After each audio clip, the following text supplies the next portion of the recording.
Looks like our government is getting us pretty upset and concerned about the swine flu. This is interesting to me, not only for political reasons, but also as a physician. It makes me think back to 1976, the first year I served in the Congress. We had a vote on the swine flu.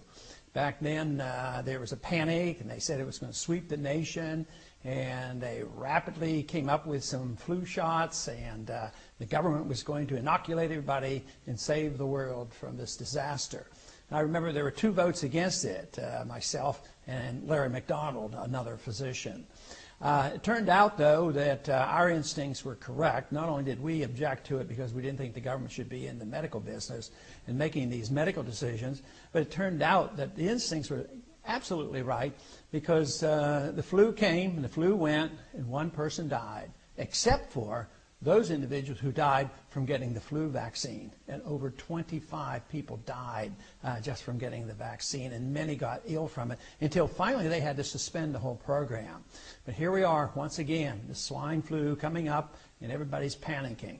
And this is not to downplay the seriousness. Some people have died, some people might die yet.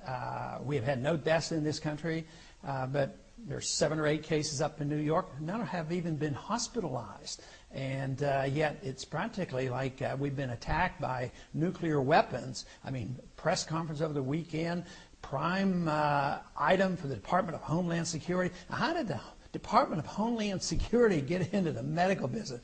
You know, it just is totally out of control on what they think we should do.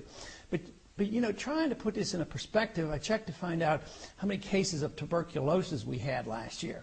We had about 13,000 cases of tuberculosis. Now, that's a serious disease. And also, the last time they recorded the number of deaths in this country was in 2006, and there were 644 deaths from tuberculosis.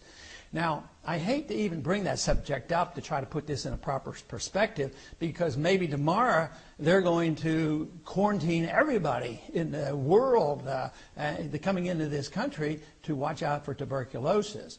And all these things are very serious. The big question is, does a bigger government always solve these problems? They usually make things much worse.